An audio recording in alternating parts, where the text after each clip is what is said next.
Hello everyone, welcome to a new class of Indian Polity with Soman Bhattacharya. And today we'll be discussing the Union Executive and part of the Union Executive, which is the President of India, the head of the Indian state, not the head of the executive, which we will know in the course of our discussion later on, why he is not the head of the executive, but he is regarded as the head of the state in India. So the Constitution of Indian Constitution, Part 5, Article number 52 to 78 deals with the Union Executive, and we need to know who constitutes the Union Executive. It is constituted by the President of India first of all, then comes the Vice President, the Prime Minister, the Council of Ministers, and the Attorney General of India. These people in total constitute the Union Executive, which is mentioned in the Constitution of India. Now we will be studying in detail the powers of President, the qualifications of President, and everything about the President what is mentioned in the Constitution of India. So starting with Article number 52, what it states that there is a President of India. According to the Constitution of India, there is supposed to be a President of India who is the head of the state. Okay, so we need to remember that this head of the state is actually not the head of the executive because this is a ceremonial position. এটা একটা আলংকারিক position. Presidentকে একটা আলংকারিক position দেওয়া হয়েছে. Actual head of the executive in Indian parliamentary democracy is the Prime Minister of India. Okay. So president ke head of the state bola hoy, head of the executive bola jabe na, thik ache, but he is considered to be the first citizen of India. So amader bharatborsher prothom nagorik hisebe amader president ke dhora hoye thake. Article number 52 te je setai bola ache, there is a president of India. Okay. Article number 53, what is stated there, the executive power of the union. Okay, the executive power of the union er moddhe প্রেসিডেন্টের executive পাওয়ার চলে আসছে। President কি executive পাওয়ার ক্ষমতা তাকে দেওয়া হয়েছে Indian কনস্টিটিউশনে। So এই executive পাওয়ারের মধ্যে সবচেয়ে ইম্পর্টেন্ট পাওয়ার যেটা আছে প্রেসিডেন্টের সেটা হলো অ্যাপয়েন্টিং অথরিটি। প্রেসিডেন্ট কাদেরকে অ্যাপয়েন্ট করতে পারে। ওকে, প্রেসিডেন্ট কিন্তু প্রাইম মিনিস্টার এবং তার কাউন্সিল অফ মিনিস্টার্সকে অ্যাপয়েন্ট করতে পারে। He can appoint the prime minister and this council of ministers and they hold office during the pleasure of the president. Okay, not only the prime minister and council of ministers, Attorney General of India কে হয় যে ভারতবর্ষের হয়ে ভারতবর্ষকে জুডিশিয়ারিতে যে represent করে তাকে বলা হয় অ্যাটর্নি জেনারেল অফ ইন্ডিয়া। সেই অ্যাটর্নি জেনারেল অফ ইন্ডিয়া কেও অ্যাপয়েন্টিং অথরিটি কার কাছে আছে? প্রেসিডেন্টের কাছে আছে। This is the executive power of the president and the attorney general also holds office during the pleasure of the president of India. Okay, not only this, the comptroller and auditor general of India audit করে তার একদম সর্বোচ্চ স্তরে এই controller and auditor general of India, UPSC chairman and all the members, তোমার আরো সমস্ত যেমন chief election commissioner and the other commissioners, election commissioners, এদেরকে অ্যাপয়েন্টিং অথরিটি দেওয়া হয়েছে আমাদের প্রেসিডেন্টের কাছে। এটা হলো তার এক্সিকিউটিভ ক্ষমতা। ওকে, এছাড়াও ফিনান্স কমিশনের চেয়ারম্যান যেটা এভরি 5 ইয়ার্স হয় কনস্টিটিউট করতে, ফিনান্স কমিশনের চেয়ারম্যান এবং তার আদার মেম্বার্স এদেরকেও অ্যাপয়েন্টিং অথরিটি ক্ষমতা দেওয়া হয়েছে প্রেসিডেন্টের কাছে। আচ্ছা, মেইন যেটা বলার এখানে আর্টিকেল নাম্বার 53 তে all the executive actions of the union, এখানে দেখো executive power of the union বলা আছে। ইউনিয়নের মানে ইন্ডিয়া ইজ এ ইউনিয়ন।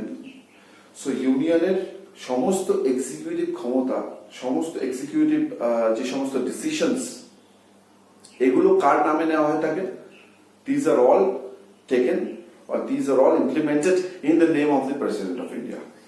সবকিছু কিন্তু প্রেসিডেন্টের নামেই কিন্তু নেওয়া হয়ে থাকে। ওকে, সো এটাই হচ্ছে আর্টিকেল নাম্বার 53 মেইন বিষয়বস্তু।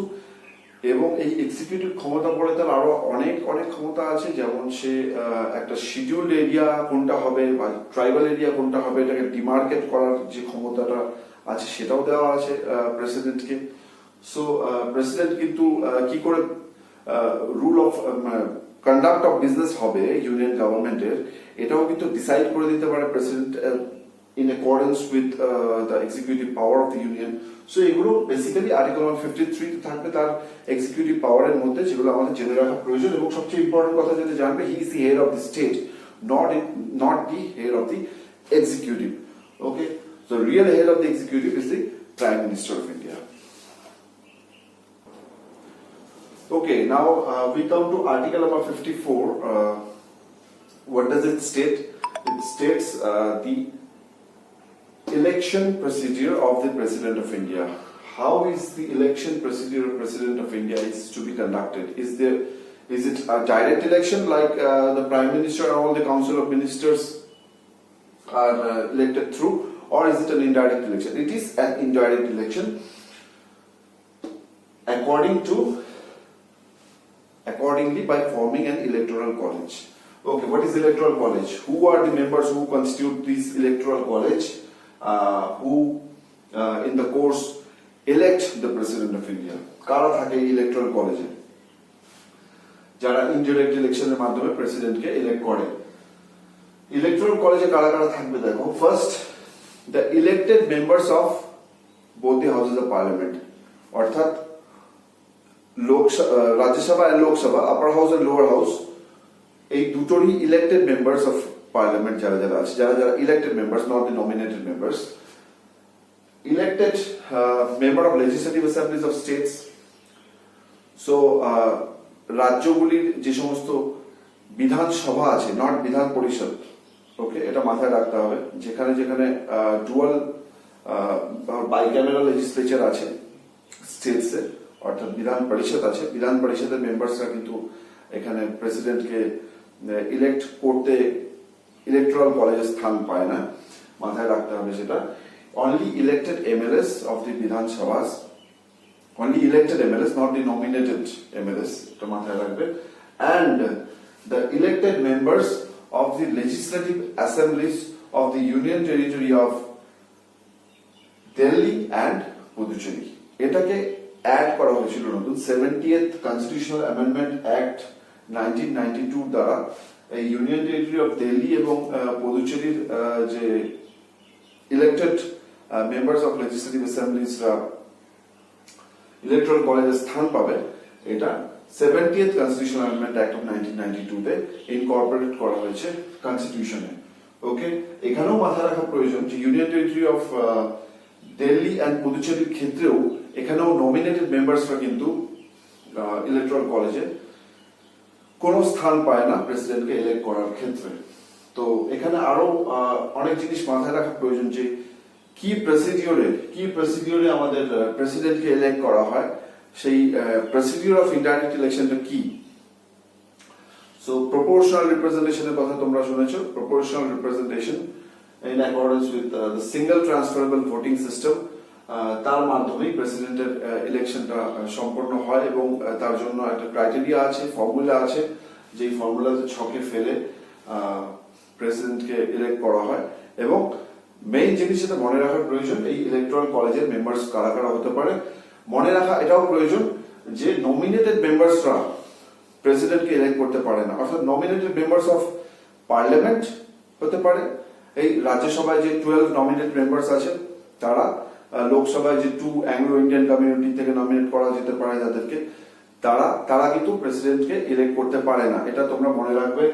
আচ্ছা, next, elected members of legislative অ্যাসেম্বলিজরাই শুধু ইলেকট্রাল কলেজে আসতে পারে, নমিনেটেড মেম্বার্স নয়। এখানে নতুন করে যে দিল্লি আর পুডুচেরির কথা বলা হলো, তাদের মেম্বার অফ লেজিসলেটিভ অ্যাসেম্বলিজরাও ইলেকট্রাল কলেজে স্থান পায়, কিন্তু নমিনেটেড মেম্বার্সরা নয়, এটা তোমরা মাথায় রাখবে। আর এটাও মাথায় রাখবে যে স্টেট লেজিসলেচার্স এর ক্ষেত্রে যেখানে বাইক্যামেরাল লেজিসলেচার আছে, অর্থাৎ তোমার বিধান পরিষদ আছে, সেই বিধান পরিষদের not only nominated members, elected মেম্বার্সরাও কিন্তু প্রেসিডেন্টকে ইলেক্ট করতে পারে না। ইলেকশন সংক্রান্ত এইসব বিষয় যদি কোনো ডিসপিউট থেকে থাকে, প্রেসিডেন্টকে ইলেকশন করতে গিয়ে যদি কোনো ডিসপিউট অ্যারাইজ করে, তাহলে এটা কে ডিসাইড করবে? The one and only supreme court. Okay, so এতক্ষণ যেটা ডিসকাস করলাম the manner of election of the president of India, এটা আর্টিকেল নাম্বার 55 এ ডিসকাস করা আছে কনস্টিটিউশনে। একটু আগেই বললাম কোন প্রসিডিওরে ইলেকশন করা হয়। সিস্টেম অফ প্রপোর্শনাল রিপ্রেজেন্টেশন, এটা ইনডাইরেক্ট ইলেকশনের প্রসিডিউর যেটা ফলো করা হয়েছে প্রেসিডেন্টকে ইলেক্ট করতে গিয়ে। System of proportional representation in accordance with single transferable voting system, okay. আর এটা সিক্রেট ব্যালটের মাধ্যমে প্রেসিডেন্টের ইলেকশনটা কন্ডাক্ট করা হয়। সো কারা কারা ইলেকট্রাল কলেজের মেম্বার সেটাও আমরা আলোচনা করেছি, সেটা স্পেসিফিক্যালি আর্টিকেল নাম্বার 54 এর আন্ডারে, আর আর্টিকেল 55 এর আন্ডারে what is the manner of conducting the election সেটা তোমাদের সামনে তুলে ধরলাম। এরপরে আমরা পরবর্তী আর্টিকেলস গুলোতে আসছি। So next articles, article number 56 and article number 57 কি বলে? Article number 56 deals with the term of office of the President of India. The term of office কতদিনের জন্য, কত সময়কালের জন্য প্রেসিডেন্ট অফ ইন্ডিয়া পাওয়ারে আসে, which is 5 years in the case of India. USA তে যেটা 4 years থাকে, ইন্ডিয়াতে 5 years। কিন্তু এটা মনে রাখা প্রয়োজন কবে থেকে 5 ইয়ার্সটা ক্যালকুলেট হয়, যবে থেকে তার ওথ হয় তবে থেকে, নাকি যবে থেকে সে অফিসে ঢোকে তবে থেকে? এখানে অ্যান্সারটা হবে from the date on which he enters upon his office, মানে যবে থেকে সে অফিসে পদার্পণ করছে প্রেসিডেন্ট অফ ইন্ডিয়া তবে থেকেই the calculation of the 5 years takes place actually. And next article which also deals with the election of not the election, the term of the President of India is the eligibility condition for re-election, whether the President can be re-elected once again, like the President of USA who can be re-elected for another term. Means US এর ক্ষেত্রে কি হয়, সে যে president থাকে সে আরেকবার প্রেসিডেন্টের জন্য রি-ইলেক্ট হতে পারে, মানে টুয়াইস এখানে ইউএস এর কনস্টিটিউশনে বলা আছে রি-ইলেক্ট হতে পারে। কিন্তু ইন্ডিয়ার কনস্টিটিউশনের প্রেসিডেন্টের ক্ষেত্রে এখানে বলা আছে যে ইন্ডিয়ান প্রেসিডেন্টও রি-ইলেক্টেড হতে পারে, বাট এখানে কোনো কন্ডিশনস বেঁধে দেওয়া নেই যে টুয়াইস অর থ্রাইস। এখানে বলা আছে he or she can be re-elected for any number of times, okay. So any number of terms, মানে 5 বছর 5 বছর 5 বছর করতে করতে একটা প্রেসিডেন্ট অনেকদিন অবধিও সেই পজিশন অলঙ্ঘিত করে রাখতে পারে। যদিও আমরা দেখেছিলাম সেই সময় রাজেন্দ্র প্রসাদ 10 ইয়ার্স প্রেসিডেন্ট ছিলেন, ঠিক আছে। পরবর্তীকালে এটা দেখতে পাওয়া যায়নি ইন্ডিয়াতে, কিন্তু any number of terms এটা আমাদের মাথায় রাখতে হবে। It's eligible for re-election according to article number 57 of the Constitution of India. So এখানে next আমরা চলে আসছি qualifications to be as elected as the President of India. What are the qualifications that are earmarked in the Constitution of India? This is incorporated in article number 58 of the Constitution of India. কি বলা আছে qualification থাকতে হবে? First of all, he or she must be a citizen of India, okay. ভারতের নাগরিক হতে হবে first of all president হতে গেলে। Next, he should have completed, he or she should have completed 35 years of age at least. So 35 বছর বয়স না হলে প্রেসিডেন্ট ক্যান্ডিডেট হওয়ার জন্য যোগ্যতা অর্জন করা যায় না। Third, he must be qualified for election as a member of Lok Sabha, মানে মেম্বার অফ লোকসভা হওয়ার জন্য তাকে যে যে কোয়ালিফিকেশনস গুলো থাকা দরকার সেগুলো থাকতে হবে, okay. And fourth, he should not hold any office of profit whether under union government or under state government, okay. কোনো অফিস অফ প্রফিট কিন্তু হোল্ড করতে পারবে না, ওকে। প্রেসিডেন্টের পজিশন যখন অলঙ্কিত করবে সে, তখন অন্যান্য কোনো জায়গা থেকে সে প্রফিট গেইন করবে এরকম জায়গার সঙ্গে সে কোনো রকম টাচে থাকতে পারবে না, কোনো কন্ট্যাক্টে থাকতে পারবে না, ওকে। এই সমস্ত কোয়ালিফিকেশনস গুলো article number 58 of the constitution of ইন্ডিয়াতে ইয়ারমার্ক করা আছে। এবং এই কথাটাও তোমাদের জেনে রাখা প্রয়োজন যে প্রেসিডেন্ট অফ ইন্ডিয়া যে ইলেক্ট করা হয়, তো ক্যান্ডিডেটের যে ক্যান্ডিডেট হয় প্রেসিডেন্সিয়াল ক্যান্ডিডেটকে টোটাল 50 প্রপোজার্স দরকার হয়। অর্থাৎ প্রপোজার্স মানে আমরা জানি যে কারা কারা প্রপোজার্স হতে পারে, এই ইলেকট্রাল কলেজ মেম্বার্স যারা, তারাই প্রপোজার্স হতে পারে। তাদের মধ্যে যারা ধরো ইলেক্টেড মেম্বার্স অফ পার্লামেন্ট বা elected members of state legislative Assembly's হতে পারে, সেখান থেকে 50 প্রপোজার্স হতে হবে। তো 50 জন এমএলএ হোক বা 50 জন এমপি হোক, তাদেরকে সাপোর্ট করতে হবে কোনো একটা পার্টিকুলার প্রেসিডেন্সিয়াল ক্যান্ডিডেটের নাম এবং সেই 50 জন প্রপোজাল যারা সাপোর্ট করলো তার সঙ্গে আবার 50 সেকেন্ডার্স থাকতে হবে। সেকেন্ডার্স মানে এই যে এটাকে সাপোর্ট করলো এটারই মান্যতা দেওয়া, ঠিক আছে। সো 50 প্রপোজালস এন্ড দ্য 50 সেকেন্ডার্স যদি থাকে ব্যাকআপ দেওয়ার জন্য যে এই প্রেসিডেন্সিয়াল ক্যান্ডিডেটকে তারা দেখতে চায় ইলেকশন লড়ার ক্ষেত্রে, তো এই কন্ডিশনটা আমাদের কনস্টিটিউশনেও কিন্তু আনা হয়েছে। ওকে, সো প্রিভিয়াসলি এতটা ছিল না, পরবর্তীকালে এই প্রপোজালের সংখ্যাটা এবং সেকেন্ডারের সংখ্যাটা বাড়ানো হয়েছে। ওকে, সো এখানে কোয়ালিফিকেশনস শেষ হলো। এবার আর্টিকেল নাম্বার 59, 60, 61 এসব আমরা দেখছি in the course of time.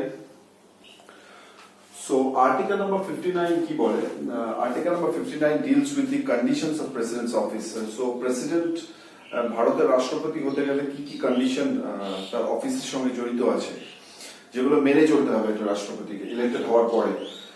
He should first of all দেখো, he should not be a member of parliament, member of either house of parliament, Lok Sabha বা রাজ্যসভার মেম্বার হতে পারবে না। যদি সে মেম্বার হয়ে থাকে তাকে তার পজিশনটা রিলিঙ্কুইশ করতে হবে সঙ্গে সঙ্গে প্রেসিডেন্ট হওয়ার পরেই, এবং সে মেম্বার অফ স্টেট লেজিসলেচারসও হলেও তাকে সে একই জিনিসটা করতে হবে। ওকে, মেম্বার অফ স্টেট লেজিসলেচারসও থাকা যাবে না when he occupies the position of the President of India.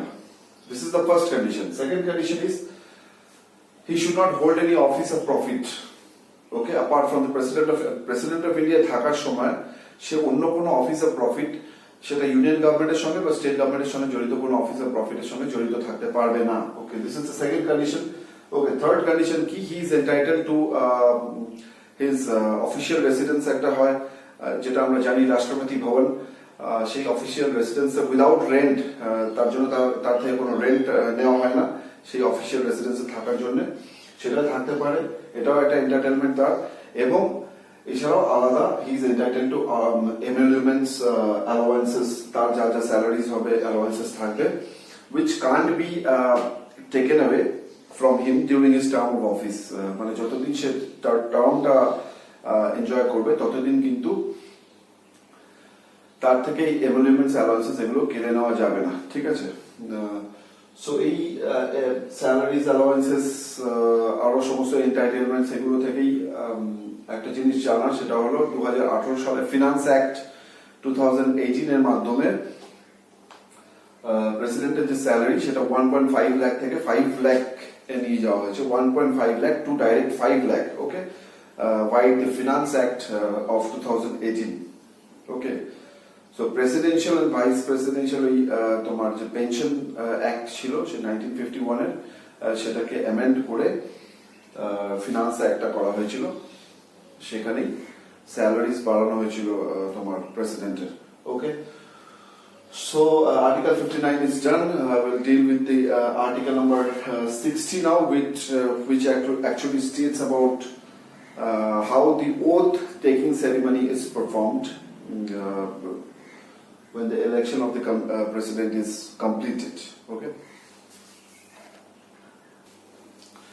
so article number 60 deals with the oath or affirmation of the president.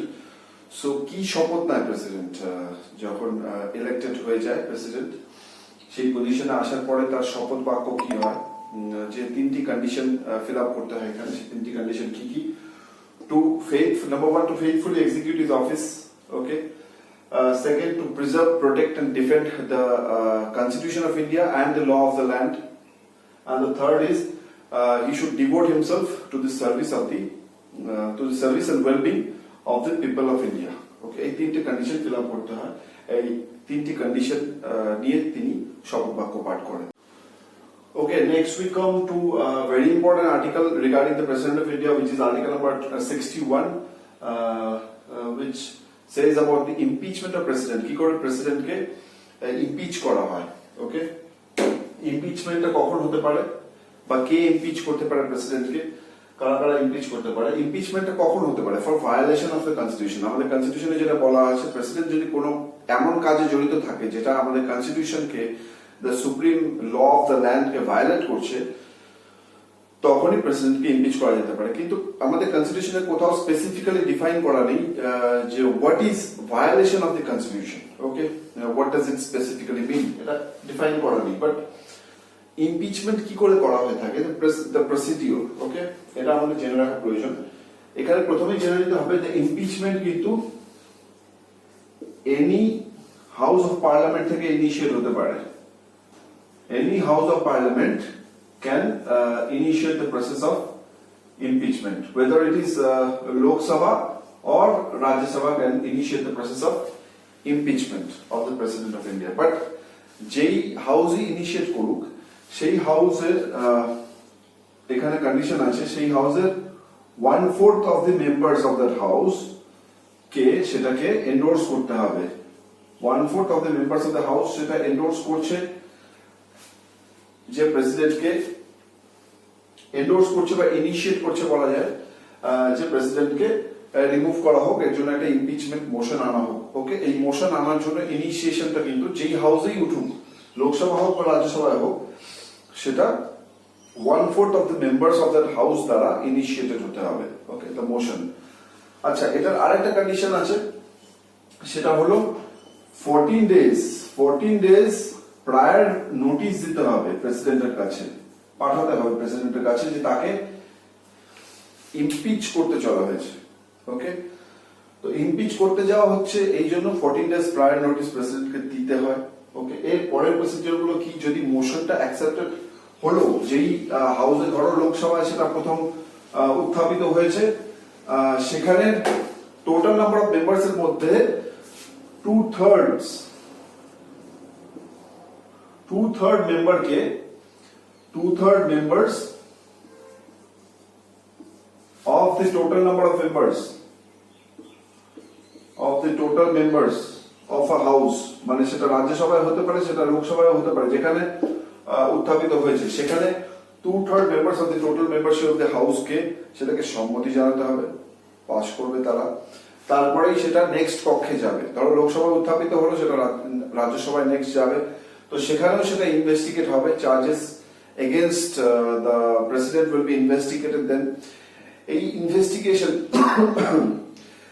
এই চার্জেস গুলো করার সময় কিন্তু কোনো কোর্ট অফ অ্যাপিল হিসেবে কাজ করে না পার্লামেন্ট, কিন্তু এই ইনভেস্টিগেশন চার্জেস গুলো নেক্সট সভাতেও তারা দেখবে।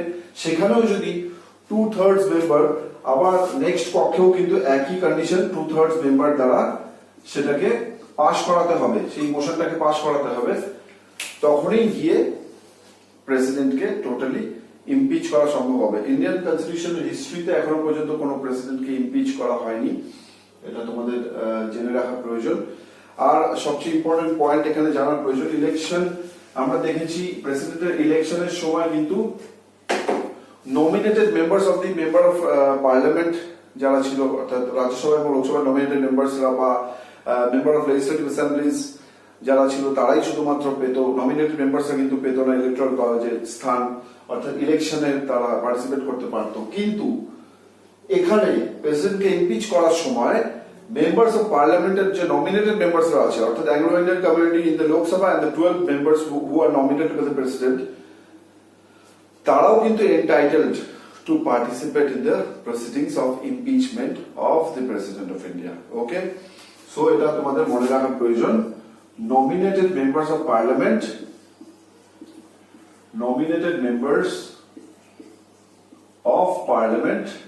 whether it is Lok Sabha or Rajya Sabha nominated members, participate in the impeachment procedure. But এখানে state legislative assemblies যে nominated members আছে, তারাও পার্টিসিপেট করে না। আবার এটাও জেনে রাখা প্রয়োজন যে members of legislative assemblies,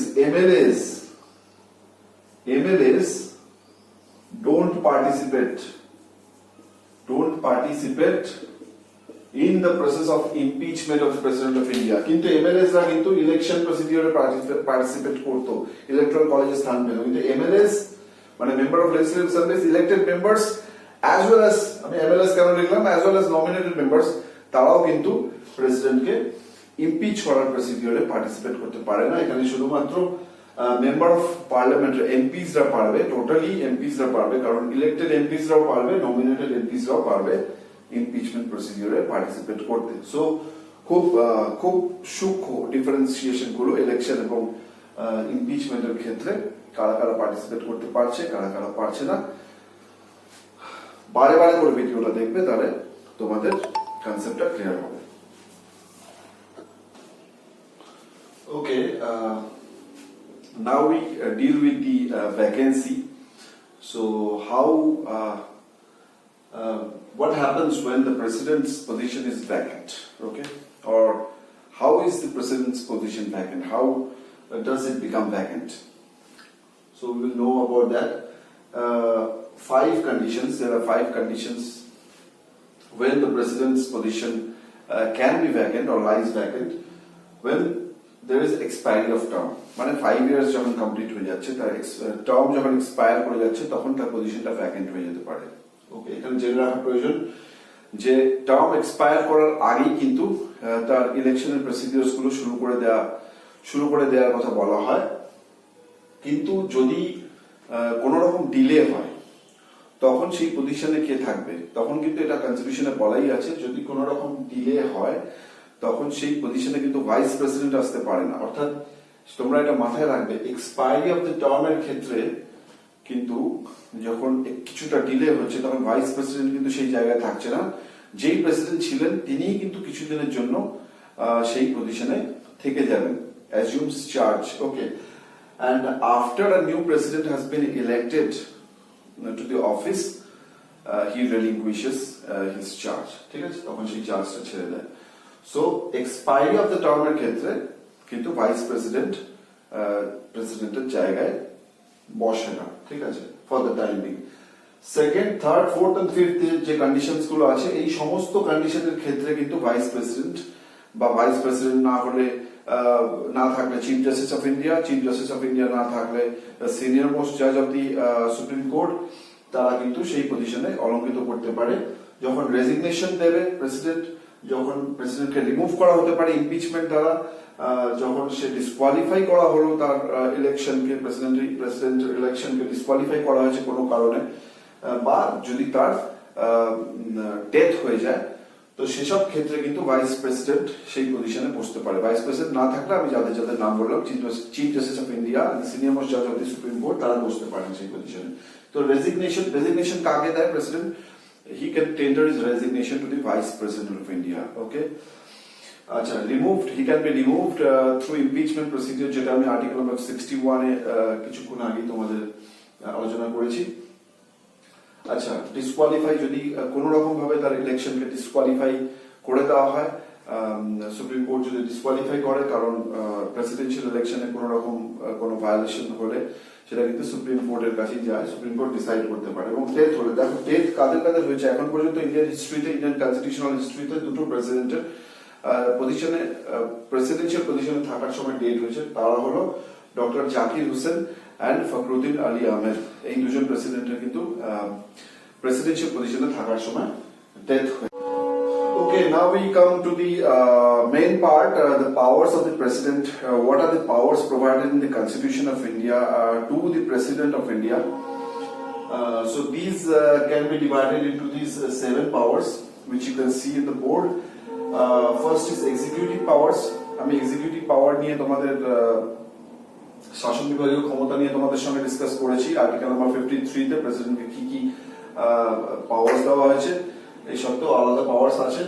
legislative powers কি ভোগ করে president, financial powers, judicial powers, diplomatic powers, military powers and emergency powers, এগুলোকে আমরা সব আলাদা আলাদা ভাবে জানবো। তো এক্সিকিউটিভ পাওয়ারটা আমি যেহেতু আগে আলোচনা করে ফেলেছি, আমরা আগেই দেখতে পেয়েছি যে কোনো রকম executive decisions of the union government is taken in the name of the president of India. আর প্রেসিডেন্ট ডিসাইড করতে পারে the rule of conduct of business of the country. The president is the main appointing authority. আমরা দেখেছি অনেক important personalities তাকে appoint করে president of India, এই special ক্ষমতা বল তাকে দেওয়া হয়েছে। প্রেসিডেন্ট ডিসাইড করতে পারে which is the scheduled area of the country, which is the tribal area of the country, interstate council form করতে পারে, ফিনান্স কমিশনের চেয়ারম্যান এবং তার মেম্বারসদেরকে অ্যাপয়েন্ট করতে পারে, এবং আমরা আগেই ডিসকাস করেছি এবং আরো এক্সট্রা ভাবে জেনে নিই সুপ্রিম কোর্টের chief justice of India and other judges of the Supreme Court, High Court, এদেরকে কিন্তু অ্যাপয়েন্ট করার অথরিটি এক্সিকিউটিভ ক্ষমতা বলে দেওয়া আছে প্রেসিডেন্টের কাছে। আমরা লেজিসলেটিভ পাওয়ার্সে যদি চলে আসি, লেজিসলেটিভ পাওয়ার্সে আমরা কিন্তু প্রেসিডেন্টের আমরা প্রথমেই জানি লেজিসলেচার যেটা ইন্ডিয়ান পার্লামেন্ট যেটা হয়, ইন্ডিয়ান পার্লামেন্ট কিন্তু কনস্টিটিউটস অফ, আমরা জানি the president, the Lok Sabha and the Rajya Sabha, এই কথাটা কিন্তু মেনশন করা থাকে। সো প্রেসিডেন্ট যদিও এখানে আমরা দেখেছি কন্ডিশনস অফ অফিসে, তার কন্ডিশনস অফ অফিস নিয়ে আমরা আর্টিকেল নম্বর 59 যখন ডিসকাস করেছিলাম তখন আমরা জানতে পেরেছি প্রেসিডেন্ট কিন্তু can't be a member of the Lok Sabha or the Rajya Sabha, member of parliament বলতে পারো, কিন্তু এখানে তাকে পার্ট অফ দি পার্লামেন্ট ধরা হয়। কেন পার্ট অফ দি পার্লামেন্ট ধরা হয়? কারণ যে কোনো বিল কিন্তু শেষে প্রেসিডেন্টের সিগনেচার ছাড়া কিন্তু বিলটা আইনে পরিণত হয় না। It cannot be enacted into a law. A bill cannot be enacted into a law প্রেসিডেন্টের সিগনেচার ছাড়া। এবার লেজিসলেটিভ পাওয়ারসে মেইন যে ক্ষমতাগুলো প্রেসিডেন্টকে দেওয়া হয়েছে সেই ক্ষমতা হলো এই ফার্স্টটা যেটা বললাম, সিগনেচার টু দ্য বিল। আচ্ছা, সেকেন্ড হচ্ছে he can summon and prorogue the sessions of parliament. Okay, মানে যে কোনো নতুন সেশনকে সামন করা বা সেশনকে প্রোরোগ করা, বা হি ক্যান ইভেন ডিসলভ দি লোকসভা। রাজ্যসভাকে তো ডিসলভ করা যায় না, that is the permanent body. Lok Sabha কিন্তু ডিসলভ করার ক্ষমতাও কিন্তু প্রেসিডেন্টকেই দেওয়া হয়েছে। So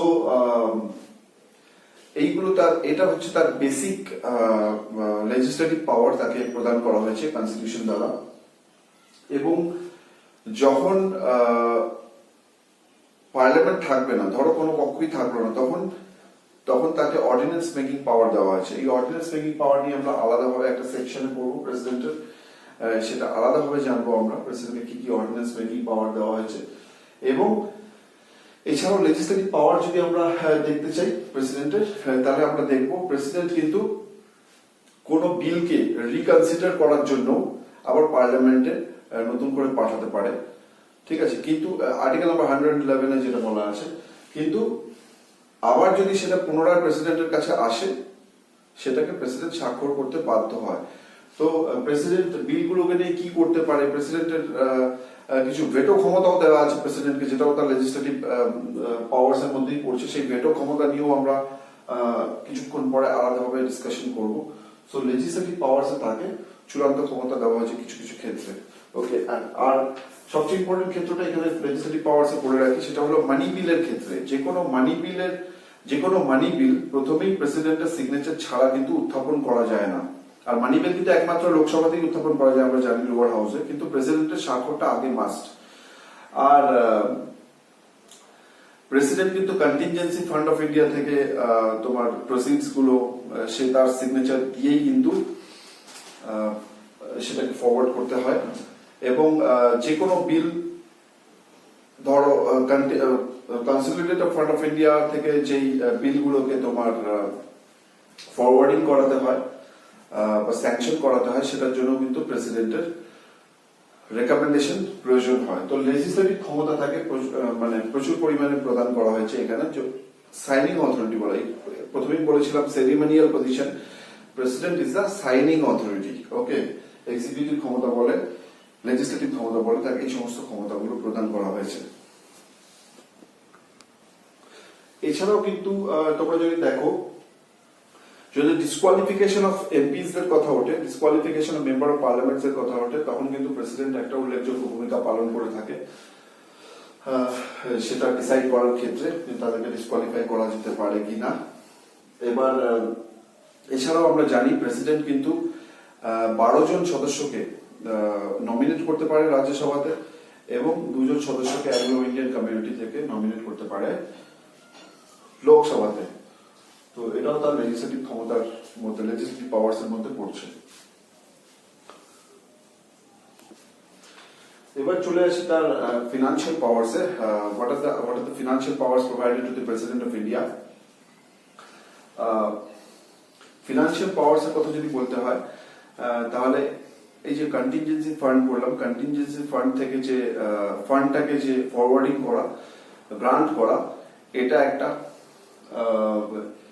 any fund which is appropriated from the Consolidated Fund of India, এই ফান্ডটাকে রেকমেন্ড করা, স্যাংশন করা, তো সেইগুলো সবকিছুই কিন্তু প্রেসিডেন্টের ফিনান্সিয়াল ক্ষমতা। ফার্স্ট ফিনান্সিয়াল ক্ষমতা যেটা হলো, আমি বলেছিলাম মানি বিল, যে কোনো মানি বিল যেটা লোকসভাতেই একমাত্র উত্থাপিত হতে পারে, সেটা without the prior recommendation of president, প্রথমেই প্রেসিডেন্টের সিগনেচার লাগবে, প্রেসিডেন্টের প্রায়ার রেকমেন্ডেশন লাগবে, তারপরেই কিন্তু লোকসভাতে সেই মানি বিলটাকে উত্থাপন করা যেতে পারে। তো এই সমস্ত ফিনান্সিয়াল ক্ষমতা কিন্তু আমাদের প্রেসিডেন্টকে প্রদান করা হয়েছে ফিনান্সিয়াল পাওয়ার্স এর মাধ্যমে।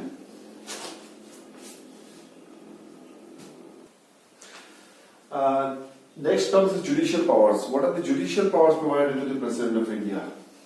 প্রথমে এক্সিকিউটিভ পাওয়ার্স এর মধ্যে আমরা দেখেছিলাম, he has the appointing authority. He appoints the Chief Justice of India. Regarding judicial powers, he appoints the Chief Justice of India, the Supreme Court judges and the High Court judges. এটা তার একটা judicial ক্ষমতা তাকে প্রদান করা হয়েছে। He can seek advice according to Article number 143 of the Constitution. The Supreme Court can tender advice to the President, so he can seek advice from the Supreme Court of India regarding a matter of national importance if he wants to. That is the judicial power, and the important judicial power which is provided to the President of India is that in any case related to court-martial case or death sentence case, he can grant pardon, remission, respite, reprieve, suspension or commutation of the sentence of the convicted. Okay, তো এইগুলো তাকে judicial powers এর ক্ষেত্রে ক্ষমতা দেওয়া হয়েছে। Next we come to the diplomatic power. Diplomatic ক্ষমতা তাকে কিভাবে দেওয়া হয়েছে, যে any treaty or obligation is signed in the name of the President of India. Okay, it is forwarded in the name of the President of India.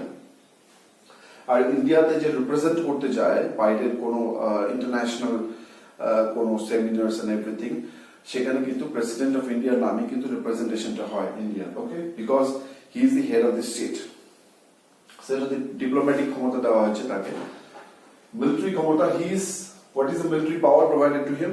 He is the supreme commander of the armed forces. এটা তোমাদের মাথায় রাখতে হবে, he is considered as the supreme commander of the armed forces. এই ক্ষমতা বলে তাকে সে কাকে কাকে অ্যাপয়েন্ট করতে পারে, সে আর্মি চিফকে অ্যাপয়েন্ট করতে পারে, নেভি চিফকে অ্যাপয়েন্ট করতে পারে, এয়ারফোর্স চিফকে অ্যাপয়েন্ট করতে পারে। এই অ্যাপয়েন্টিং ক্ষমতাটাকে মিলিটারির ক্ষেত্রেও দেওয়া হয়েছে, because he is the supreme commander of the armed forces.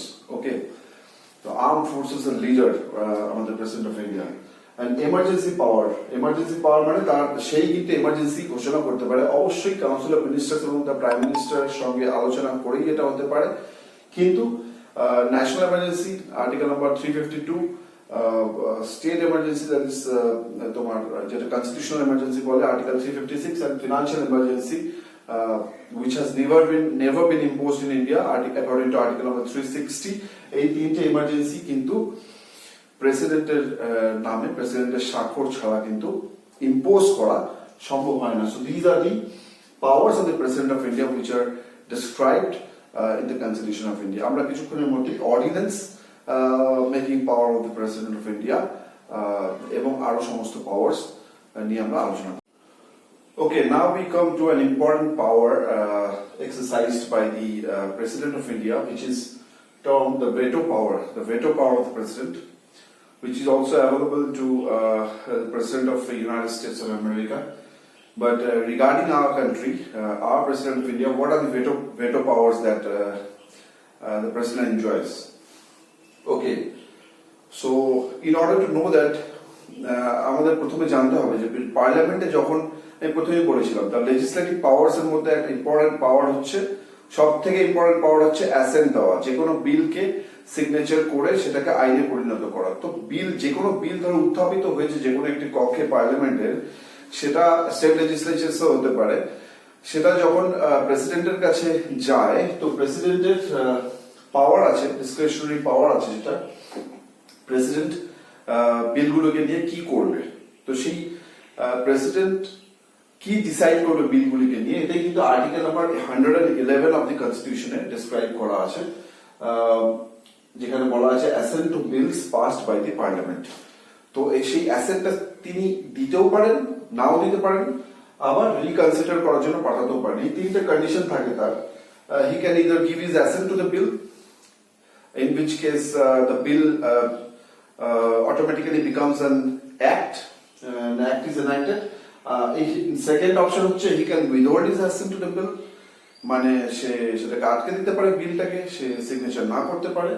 R third, he can return the bill for reconsideration, মানে পুনরায় লোকসভা হোক রাজ্যসভা হোক সেখানে বা স্টেট লেজিসলেচার্স এর ক্ষেত্রে যদি গভর্নর কোনো বিল পাঠিয়ে থাকে প্রেসিডেন্টের কাছে, তো রিকনসিডার করার জন্য আবার পুনরায় পাঠাতে পারে। তো সেটা যদি আবার পুনরায় উইদাউট এনি অ্যামেন্ডমেন্টস, এটা মাথায় রাখবে, উইদাউট এনি অ্যামেন্ডমেন্টস যদি পুনরায় আবার একই রকম বিলটি প্রেসিডেন্টের কাছে আসে, তখন প্রেসিডেন্ট সেটাতে স্বাক্ষর করতে বাধ্য থাকে। So he is bound to give his signature or his assent to the bill when it comes again after reconsideration. So এই যে পাওয়ার্স গুলো, অর্থাৎ এখানে ভেটো পাওয়ার এর মধ্যে লুকিয়ে আছে। তো কোন কোন veto power Indian president enjoy করে? First of all absolute veto, okay, second suspensive veto, and third হলো পকেট ভেটো। এগুলো নিয়ে আমাদের এখন আলোচনা থাকবে। অ্যাবসলিউট ভেটো কাকে বলে? ভেটো মানে হচ্ছে কোনো কিছুকে ফরবিড করাকে বলে ভেটো, কোনো কিছুকে আটকে দেওয়াকে বলে ভেটো। তো সেই অ্যাবসলিউট ভেটো ক্ষমতা কখন পাওয়া যায়? এই সেকেন্ড যে পয়েন্টটা আমরা দেখতে পাচ্ছি, withhold assent, withholding assent to any bill.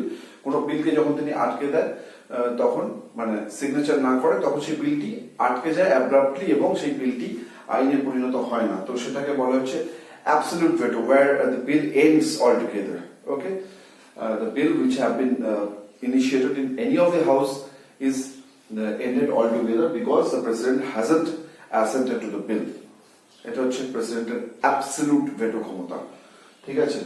R suspensive veto ক্ষমতা কাকে বলা হয়? সাসপেন্সিভ ভেটো ক্ষমতা হচ্ছে এই যে return the bill for reconsideration, যেটা দেখতে পাচ্ছি এখানে, এটাকেই বলা হয় সাসপেন্স, মানে কিছুদিনের জন্য সাসপেন্ড করে রাখলো বিলটাকে, মানে বিলটা আইনে পরিণত হওয়ার আগে কিছুদিন সাসপেন্ডেড থাকলো। সাসপেন্ডেড কেন থাকলো? কারণ the president has returned the bill for reconsideration to the parliament, any of the houses of the parliament or the state legislatures for that matter. তো এই যে রিকনসিডার করতে পাঠানো হলো, এই সময়কালের জন্য the bill remains suspended, and এই যে একটু আগেই বললাম, যদি আবার বিলটি পুনরায় উইদাউট এনি অ্যামেন্ডমেন্টস যদি আসে বা উইথ এনি অ্যামেন্ডমেন্টস যদি আসে, সেটাকে পাস করতে বা সেটাতে অ্যাসেন্ট দিতে কিন্তু বাধ্য থাকবে প্রেসিডেন্ট। এটা আমাদের কনস্টিটিউশনে ডিসক্রাইব করা আছে। Okay, and pocket veto. Pocket veto মানে কি? The president neither ratifies the bill, মানে সেটা অ্যাসেন্টও করলো না, or neither withholds the bill, সেটাকে আটকেও দিল না, but if the president doesn't take any action on the bill, মানে প্রেসিডেন্টের কাছে বিলটি পৌঁছেছে অথচ প্রেসিডেন্ট করে অ্যাকশন নিচ্ছে না, এবং আমাদের কনস্টিটিউশনে এটা ডিসক্রাইবও করা নেই যে কতদিনের মধ্যে বিলটি প্রেসিডেন্টের কাছে গেলে সেটা ফেরত পাঠাতে হবে। যেটা ইউএসএ কনস্টিটিউশনে বলা আছে যে একটি বিল যখন প্রেসিডেন্টের কাছে যায়, সেটা 10 ডেজের মধ্যে, তাদের 10 দিনের মধ্যে অ্যাকশন নিতে হয়, যেটা কিন্তু ভারতের কনস্টিটিউশনের ক্ষেত্রে নেই, মানে পকেট ভেটোর ক্ষেত্রে যেটা বলা হচ্ছে। তাই এখানে বলা হয় যে the president of India's pocket is very bigger, or the pocket is larger than the pocket of USA president. Okay, এটা বলা হয়ে থাকে। তো পকেট ভেটো যদি বলতে হয়, এখানে আমরা কিছু কিছু এক্সাম্পল নিয়ে আলোচনা করবো আমি বোর্ডে। ওকে, এখানে দেখো অ্যাবসলিউট ভেটোর যদি কোনো এক্সাম্পল দিতে হয় ইন্ডিয়ান হিস্ট্রি থেকে, তো ডক্টর রাজেন্দ্র প্রসাদ যখন প্রেসিডেন্ট ছিলেন, তখন তিনি পেপসু অ্যাপ্রোপ্রিয়েশন বিল 1954 সেটাকে উইথহোল্ড করেছিলেন। আবার পকেট ভেটোর যদি এক্সাম্পল দিতে যাও, যখন প্রেসিডেন্ট ছিলেন জ্ঞানী জেল সিং, তখন তিনি ইন্ডিয়ান পোস্ট অফিসের একটি অ্যামেন্ডমেন্ট বিল আনা হয়েছিল, সেই ইন্ডিয়ান পোস্ট অফিস অ্যামেন্ডমেন্ট বিলটি তার কাছে যখন পৌঁছায়, তিনি তাতে কোনো অ্যাকশন নেয়নি। So he exercised the pocket veto in that case. So তোমাদের একটা কথা মাথায় রাখতে হবে যে এই সমস্ত কথাগুলি যেগুলো আলোচনা করা হলো ভেটো পাওয়ারের কথাগুলি, এই ভেটো পাওয়ারটা কিন্তু প্রেসিডেন্ট এনজয় করবে একমাত্র অর্ডিনারি বিলের ক্ষেত্রেই। ওকে, not in the case of constitutional amendment bill, because president has no veto power in the case of constitutional amendment bills. You have to remember this. Okay, কেন? কারণ 24th Amendment Act of 1971 যেটা হয়েছিল, সেই 1971 কিন্তু এটা clear করে দেওয়া হয়েছিল, প্রেসিডেন্টের ক্ষমতাটা কিন্তু লিমিটেড করে দেওয়া হয়েছিল যে কনস্টিটিউশনাল অ্যামেন্ডমেন্ট বিলকে কিন্তু কোনো রকম ভাবেই ভেটো করতে পারবে না প্রেসিডেন্ট, ভেটো পাওয়ার অ্যাপ্লাই করতে পারবে না। So veto power doesn't apply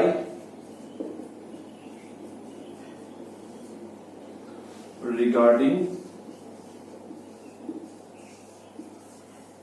constitutional amendment bill. Okay, so শুধুমাত্র অর্ডিনারি বিলের ক্ষেত্রেই ভেটো পাওয়ারটা প্রেসিডেন্ট অ্যাপ্লাই করতে পারবে। So we move on to next power of the president, that is ordinance making power, and then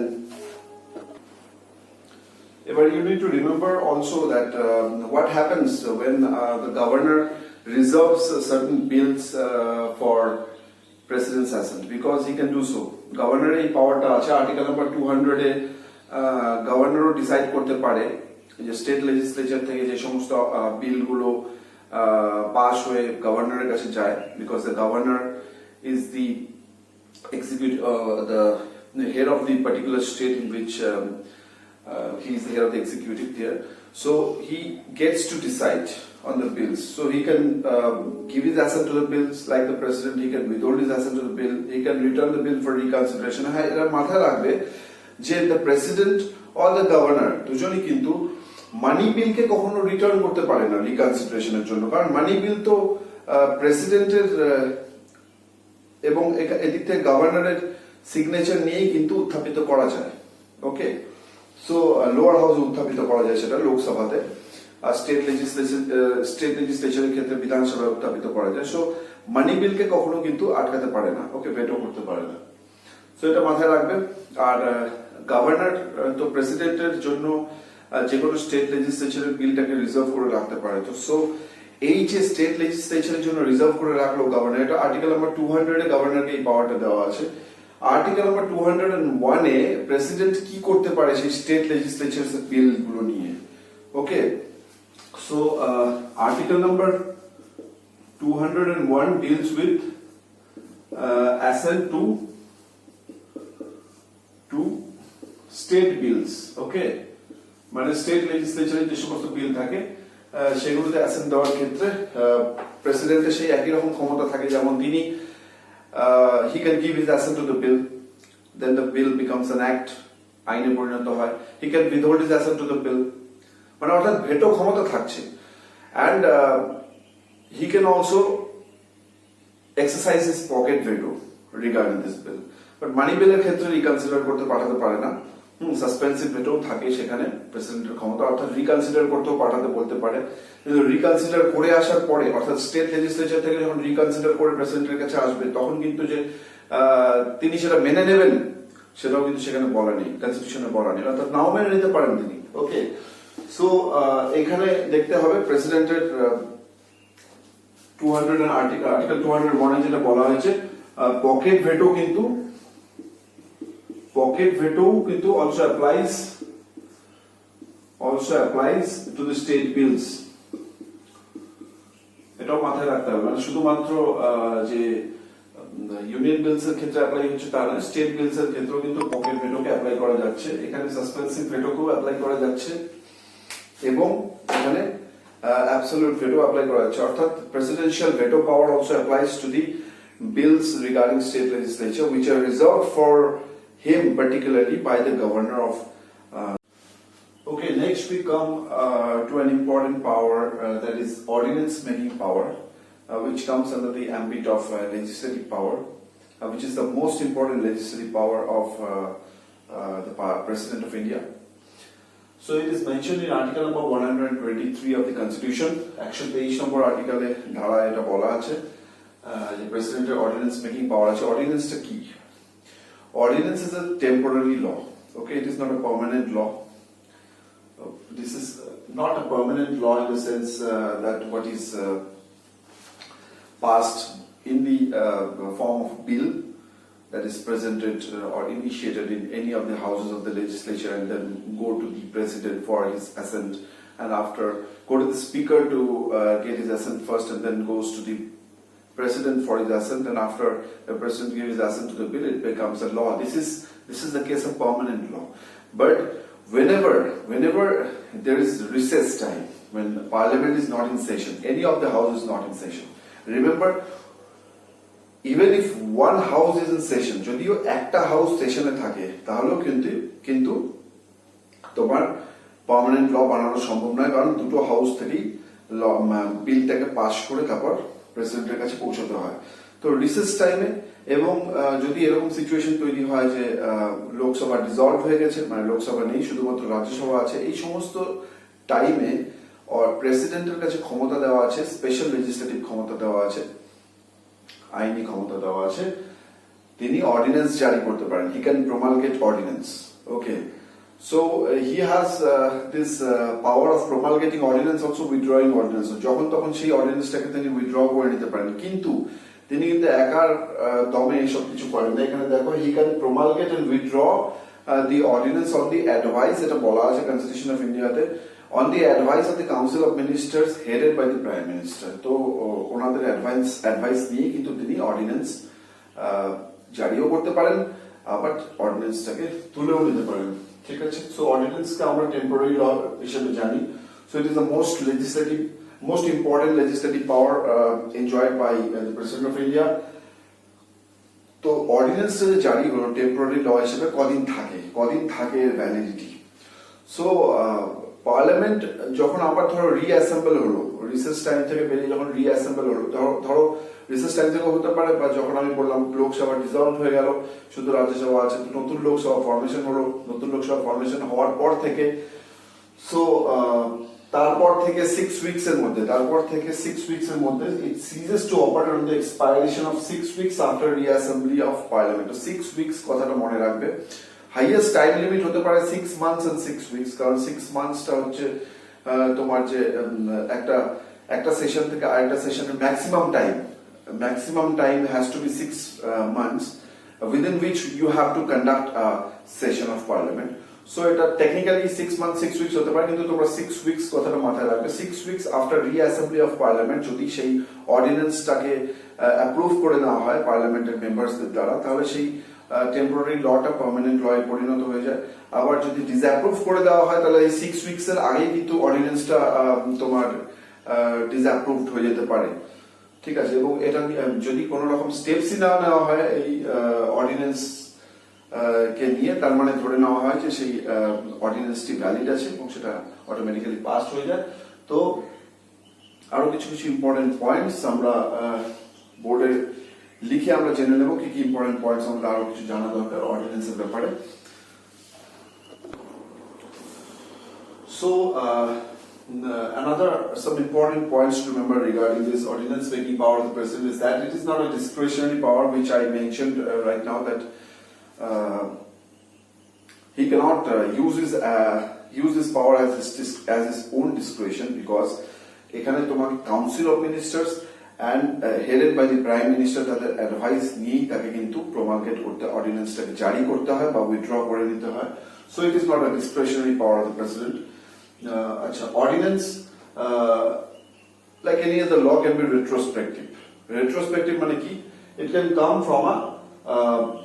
can come into force from a back date. Okay, মানে back date থেকে ইমপ্লিমেন্টেশনটা চালু করা যেতে পারে, এটা মানে হচ্ছে retrospective. Okay, next, it cannot be issued to amend the constitution. কোনোভাবেই প্রেসিডেন্ট অর্ডিন্যান্স জারি করার মাধ্যমে কনস্টিটিউশনকে অ্যামেন্ড করতে পারে না।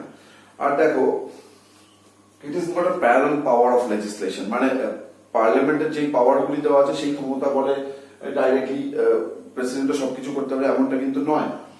মানে প্রেসিডেন্টের ক্ষেত্রেও কিন্তু বাধা নিষেধ আছে, কি রেস্ট্রিকশনস আছে, same restrictions that was prescribed according to the Keshavananda Bharati case versus state of Kerala. মানে the president cannot take away or abridge any of the basic feature of the constitution in the process of promulgating ordinance. Okay, and এখানে তো বলাই আছে it cannot be issued, ordinance cannot be issued to amend the constitution. amend করার জন্য তো কোনোভাবে issue করা যায় না। ঠিক আছে, অর্ডিনারি কেসে ইস্যু করা যাবে না। আচ্ছা, ইম্পর্টেন্ট কেস এখানে প্রেসিডেন্ট, আচ্ছা, কখন প্রমালগেট করে অর্ডিন্যান্স? প্রেসিডেন্ট যখন স্যাটিসফাই হয়, প্রেসিডেন্ট স্যাটিসফ্যাকশন এই কথাটা বলা আছে। প্রেসিডেন্ট যখন স্যাটিসফাই হয় যে a circumstance, a situation has existed where issuing of ordinance is utmost necessity. Okay, and also the Council of Ministers and headed by the Prime Minister advises the President to promulgate the ordinance. তো সেই যে president satisfaction, এটা কি judicial রিভিউর আয়তার বাইরে? প্রথমে যেটা বলা হয় কুপার কেস, যেটা বলা হয় 1978, সেই কুপার কেসে এই কথাটা উঠে এসে কুপার কেসে কিন্তু সুপ্রিম কোর্ট বলে যে না, প্রেসিডেন্টস স্যাটিসফ্যাকশন ইজ অ্যাকচুয়ালি জাস্টিসিয়েবল, মানে যেটা আলাদা করে আবার 44th অ্যামেন্ডমেন্ট অ্যাক্ট 1978 আইনের মাধ্যমে সেটা কিন্তু incorporate করা হয়েছে কনস্টিটিউশনে, যেটা president satisfaction regarding the circumstances of promulgating ordinance is actually justiciable in the court, মানে জুডিশিয়াল রিভিউর আয়তার মধ্যে আনতে হবে সেটাকে, মানে on the ground of mala fide বলতে পারে। মানে প্রেসিডেন্ট তো নিজেও চাইতে পারে যে একটা মানে প্রেসিডেন্ট যেহেতু লোকসভাকে ডিসলভ করতে পারে, প্রেসিডেন্ট নিজেই লোকসভাকে ডিসলভ করে দিল একটা এমন আইন আনার জন্য ইচ্ছে করে, যেটা খুব দরকার ছিল, যেটা হয়তো পার্লামেন্ট ইন সেশন থাকলে বিলটি পাস করানো যাচ্ছিল না, তো প্রেসিডেন্ট সেটাকে ইজিলি করাতে পারে, কারণ প্রেসিডেন্ট কিন্তু on the advice of the Council of Ministers and headed by the Prime Minister কাজ করে থাকে, আমরা সবাই জানি। তো সো ইন দ্যাট কেস আমরা কিন্তু প্রেসিডেন্ট স্যাটিসফ্যাকশনের উপর পুরোপুরি নির্ভর করে থাকতে পারি না, এটাকে জাস্টিসিয়েবল করতেই হতো। So 44th amendment act of 1978 সেটাকে আইনের মাধ্যমে টোটালি লিখিত আকারে সেটাকে জাস্টিফাইড করা হলো। ওকে, okay, so we now come to the last portion of the power of president that he enjoys. This is the pardoning power. It comes under the judicial section. এটা তার বিচার বিভাগীয় ক্ষমতার মধ্যে আসে প্রেসিডেন্টের pardoning power under article number 72 of the Constitution of India, which is mentioned. তো কখন তিনি এই pardoning powerটা power of pardonটা এনজয় করতে পারে, কখন কোন সিচুয়েশনে? নাম্বার 1 দেখো, when the punishment is for an offense against union law, কাউকে যখন কোনো পানিশমেন্ট বা কোনো সেন্টেন্স দেওয়া হয়েছে কোনো বিচার বিভাগের মাধ্যমে, যখন কেউ ইউনিয়ন ল এর এগেনস্টে কোনো কাজ করেছে, ঠিক আছে, তখন সেই পানিশমেন্টগুলির ক্ষেত্রে প্রেসিডেন্টের কাছে ক্ষমতা দেওয়া আছে, তিনি পার্ডন করতে পারেন। শুধু পার্ডনিং পাওয়ারের মধ্যে অনেক কিছু আসছে এখানে, ডাইরেক্টলি পার্ডন আসছে, টু কমিউট দ্য সেন্টেন্স আসছে, রিমিশন, রিপ্রিভ এন্ড রিসপাইট, এগুলো সব আমরা আলোচনা করছি এখন। এগুলোর মানে কি?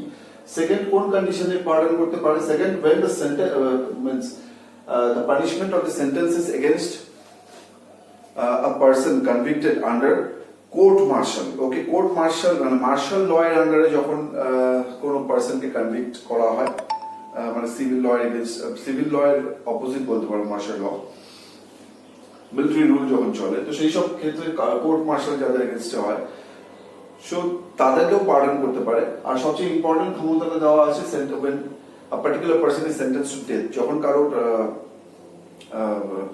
মৃত্যুদণ্ড দেওয়া হয়ে থাকে, সেটা তোমার স্টেটের ক্ষেত্রে হতে পারে, ইউনিয়নের ক্ষেত্রে হতে পারে, সেসব ক্ষেত্রে কিন্তু প্রেসিডেন্টের পার্ডনিং পাওয়ার দেওয়া আছে। কি কি পার্ডনিং পাওয়ার দেওয়া আছে সেসব নিয়ে বিস্তারিত আলোচনা করব।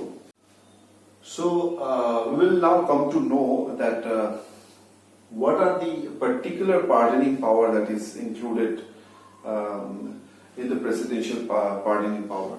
That includes number 1, the power to pardon. First of all, the pardon kothatai ache, power to pardon.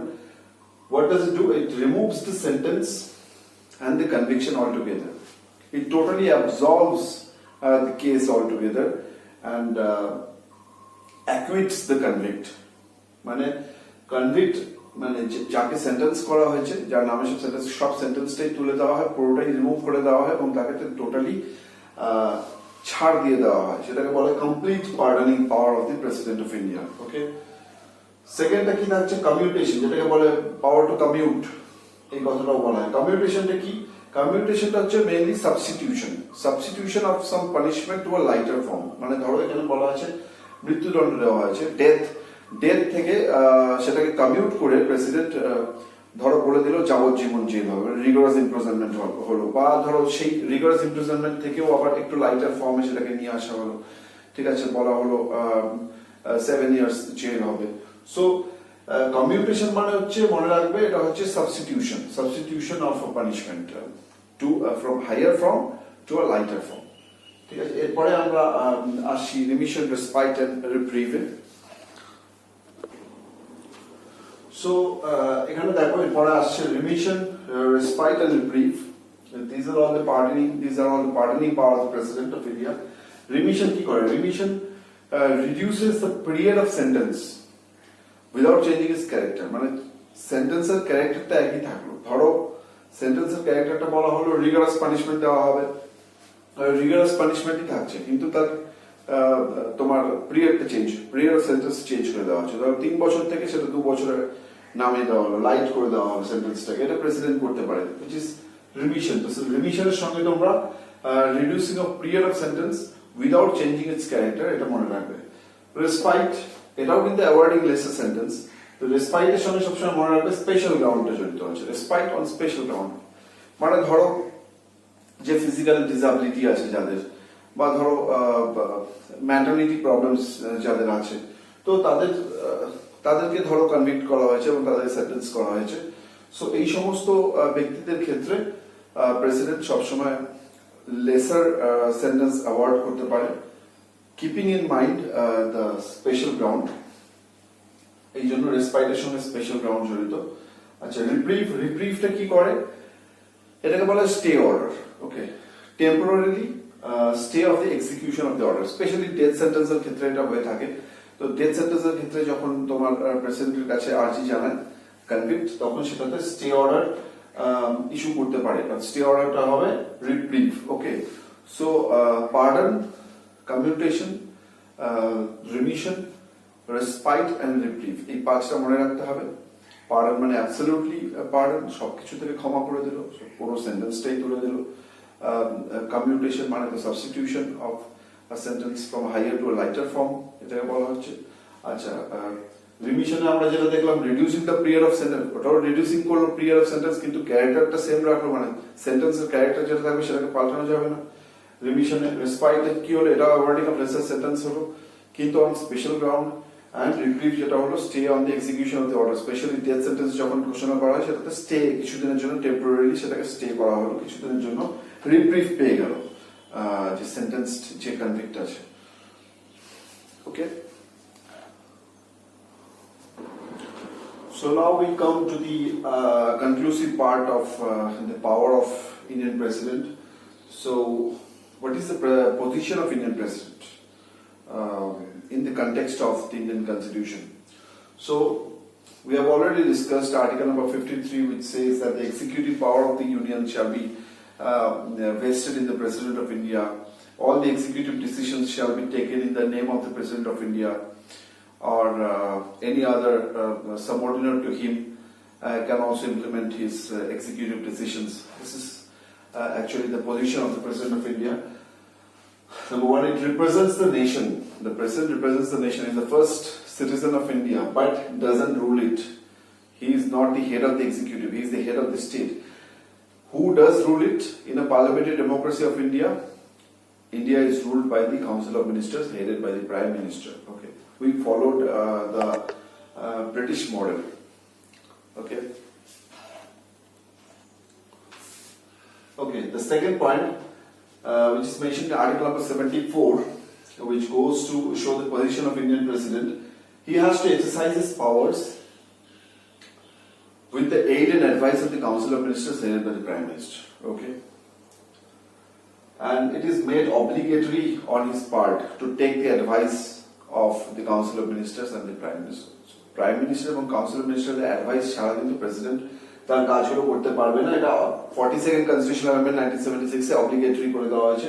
Article number 74 এ এটা মেনশন আছে। Article number 75, which is the bedrock of the parliamentary democracy, সবচেয়ে ইম্পর্টেন্ট পয়েন্ট, সেটা হলো council of ministers কার কাছে responsible থাকবে তাদের সমস্ত কাজের জন্য? লোয়ার হাউস, লোকসভার কাছে রেসপন্সিবল থাকবে, প্রেসিডেন্টের কাছে রেসপন্সিবল থাকে না। So which goes to show the constitutional position of the President of India. President of India কে বলতে পারে একটা সেরিমনিয়াল পজিশন। ওকে, দো তুমি এই পজিশনটাকে কোনো রকমের খাটো করতে পারো না, প্রেসিডেন্সিয়াল পাওয়ারটাকে কোনো রকমের খাটো করতে পারো না। অনেক রকম ইম্পর্টেন্ট পাওয়ার্স আমরা দেখতে পেলাম তার কাছে দেওয়া আছে, কিন্তু basically he is a ceremonial position, signing authority. তাই জন্যই কিন্তু প্রেসিডেন্টের ইলেকশন ইলেকশন প্রসিডিউরটা কিন্তু ইনডাইরেক্ট রাখা হচ্ছে, ডাইরেক্ট রাখা হয়নি, কারণ পার্লামেন্টারি ডেমোক্রেসির সঙ্গে সামঞ্জস্য রাখার জন্য। আর যদি ডাইরেক্ট ইলেকশন করা হতো তাহলে প্রেসিডেন্সিয়াল পাওয়ার, প্রেসিডেন্টকে যদি কম পাওয়ার দেওয়া হতো প্রাইম মিনিস্টারের থেকে, তাহলে সেটা কিন্তু খুব একটা ভালো দেখাতো না। So we end our presidential discussion here, Indian presidential discussion. It was a very huge topic. Go through the video again and again to know the important points. তারপর নিজেদের বুকস গুলো স্টাডি করবে। আশা করি প্রেসিডেন্টের ব্যাপারে সমস্ত তথ্য আমি এখানে দিতে পেরেছি তোমাদের কম্পিটিটিভ এক্সামের পয়েন্ট অফ ভিউ থেকে। So see you again in the next class, and till then study hard. Thank you.